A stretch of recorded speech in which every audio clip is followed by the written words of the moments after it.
কুমড়ো পাতার চচ্চড়ি বড়া তো অনেক খাওয়া হলো বন্ধুরা। আজকে আমি তৈরি করব কুমড়ো পাতা দিয়ে নিরামিষ এই পাতুরি। নিরামিষ এই পাতুরি খেতে হয় কিন্তু দুর্দান্ত মজার। একবার খেলে বন্ধুরা আপনারা কিন্তু বারবার করে খেতে চাইবেন, এতটাই পরিমাণে মজার হয়। বানানো কিন্তু একদম সহজ। এখানে কিন্তু আমি বেশ কিছুটা পরিমাণে কুমড়ো পাতা নিয়েছি। পাতাগুলোকে কিন্তু বেশ ভালো করে ধুয়ে চলে যাব চুলায়। কড়াইতে দিয়েছি আমি পরিমাণ মতো জল আর দিয়েছি হাফ চামচ পরিমাণে লবণ। এখন আমি দিয়ে দেব একে একে সেই ধুয়ে রাখা কুমড়ো পাতাগুলো। কুমড়ো পাতাগুলো কিন্তু বেশ ভালো করে ধুতে হয়, এর মধ্যে কিন্তু বালো থাকে আর মাকড় থাকে। সেই জন্য পাতাগুলো ধোয়ার সময় অবশ্যই কিন্তু একটু দেখে ধুবেন। পাতাগুলোকে কিন্তু আমি গরম জলে এইভাবে একটু ডুবিয়ে রেখে দেব 2 থেকে 3 মিনিট। পাতাগুলো কিন্তু খুব সুন্দর আমার নরম হয়ে গেছে। এখন কিন্তু আমি জল থেকে উঠিয়ে এইভাবে জল ঝরিয়ে নেব। এখানে নিয়েছি আমি মটর ডাল। ডালটাকে কিন্তু ভিজিয়ে রেখেছিলাম 2 থেকে 3 ঘন্টা আগে। আর নিয়েছি কাঁচা লঙ্কা, 1 ইঞ্চি পরিমাণে আদা। ডালগুলো কিন্তু আমার ভিজে নরম হয়ে গেছে। এখন আমি শিলপাটায় এগুলোকে আধ-ভাঙা করে বেটে নিব। আপনারা চাইলে কিন্তু ব্লেন্ডারেও কিন্তু ব্লেন্ড করে নিতে পারেন। এগুলো কিন্তু একদম মিহি পেস্ট তৈরি করা যাবে না বন্ধুরা। আমি কিন্তু এইভাবে আধ-ভাঙা করেই বেটে নিব। ডালটাকে কিন্তু আমি আধ-ভাঙা করে বেটে নিয়েছি।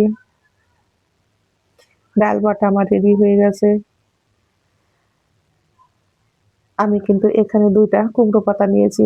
পাতাটাকেও কিন্তু বেশ ভালো করে ধুয়ে জল ঝরিয়ে নিয়েছি। এখন আমি কেচি দিয়ে কিন্তু এরকম ঝুরি করে কেটে নিব। বন্ধুরা আপনারা চাইলে কিন্তু ছুরি দিয়েও কেটে নিতে পারেন। আমি কিন্তু এইভাবে কেচি দিয়ে কেটে নিব। এখানে নিয়েছি আমি 2টা কাঁচা লঙ্কা। লঙ্কাগুলোকেও কিন্তু আমি এরকম ঝুরি করে কেটে নিব। আর নিয়েছি আমি 1 ইঞ্চি পরিমাণে আদা। আদাটাকেও কিন্তু আমি কুচি কুচি করেই কেটে নিব।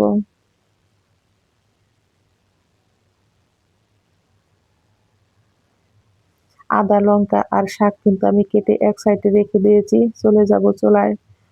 কড়াইতে দিয়ে দেব অল্প পরিমাণে সর্ষের তেল। তেলটা গরম হয়ে গেছে, ফোড়নে দিয়ে দেব গোটা জিরে আর দিয়ে দেব একটা লঙ্কা ছোট ছোট করে।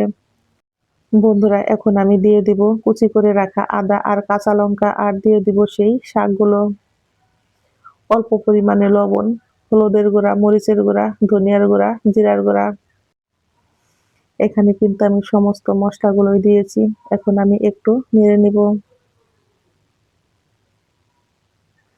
চুলার আঁচটাকে লোতে রেখে কিন্তু আমি এইভাবে একটু ভেজে নিয়েছি। এখন দিয়ে দেব সেই বেটে রাখা ডাল।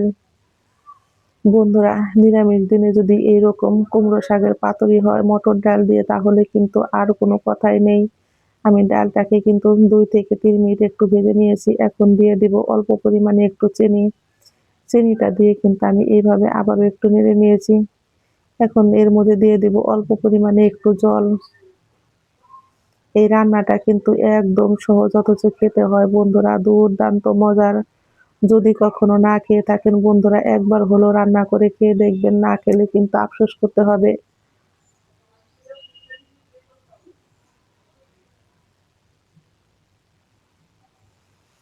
এগুলো কিন্তু আমার রেডি হয়ে গেছে। দেখতেই পাচ্ছেন বন্ধুরা কড়াই থেকে ছেড়ে এসেছে।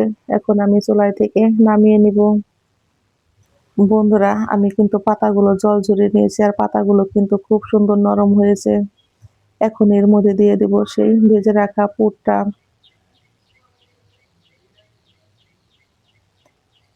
আমি পুরটা দিয়ে কিন্তু বেশ ভালো করে এইভাবে একটু চেপে চেপে দিব। এখন আমি কিন্তু এইভাবে চারদিক দিয়ে ভাঁজ করে দিব। ঝটপট তৈরি হয়ে গেল আমার কিন্তু কুমড়ো পাতার পাতুরি। আমি এইভাবে করেই কিন্তু পাতুরিগুলো রেডি করে নিব।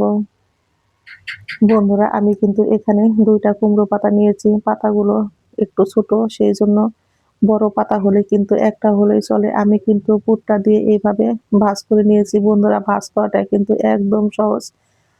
বন্ধুরা পাতায় কিন্তু পুরটা দিয়ে আমি কিন্তু এইভাবে পাতাগুলো ভাঁজ করে নিব।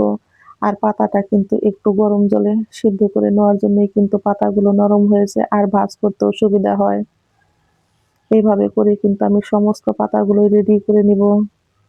চলে যাব চুলায়। ফ্রাই প্যানে দিয়ে দেব অল্প পরিমাণে সর্ষের তেল। বন্ধুরা তেলটাকে কিন্তু আমি বেশ ভালো করে গরম করে নিব। তেলটা আমার একটু গরম হয়ে গেছে। এখন কিন্তু একে একে আমি এই পাতুরিগুলো দিয়ে ভেজে নিব। চুলার আঁচটাকে কিন্তু হাই হিটে রাখা যাবে না বন্ধুরা, চুলার আঁচটাকে কিন্তু মিডিয়াম টু লোতে রেখে এগুলো ভাজতে হয়। এখন আমি ঢাকনা দিয়ে ঢেকে ভেজে নিব। আমি ৩ মিনিট পর বন্ধুরা ঢাকনাটা তুলে দেখাচ্ছি। এইভাবে করে কিন্তু আমি সমস্ত পাতুরিগুলোই উল্টে দিব। আমি আবারও ঢাকনা দিয়ে ঢেকে এইভাবে পাতুরিগুলো ২ থেকে ৩ মিনিট একটু রান্না করে নিব। এই ফাঁকে কিন্তু আমার পাতুরিগুলো একদম রেডি হয়ে গেছে বন্ধুরা, দেখতেই পাচ্ছেন। ঝটপট তৈরি হয়ে গেল আমার মটর ডাল দিয়ে এই মজাদার নিরামিষ কুমড়ো পাতার পাতুরি। যদি ভালো লেগে থাকে বন্ধু হিসাবে একটা লাইক, কমেন্ট, শেয়ার করবেন। নতুন বন্ধু হলে এই চ্যানেলটিকে একটা সাবস্ক্রাইব করবেন। পাতুরিগুলো আমার রেডি হয়ে গেছে। এখন আমি চুলায় থেকে নামিয়ে নেব। চুলায় থেকে নামিয়ে বন্ধুরা গরম গরম ভাতের সাথে পরিবেশন করুন। খেতে হয় কিন্তু বন্ধুরা সেই স্বাদ দারুণ মজার। আবার খালি খেতেও কিন্তু বেশ মজার হয় সেই স্বাদ।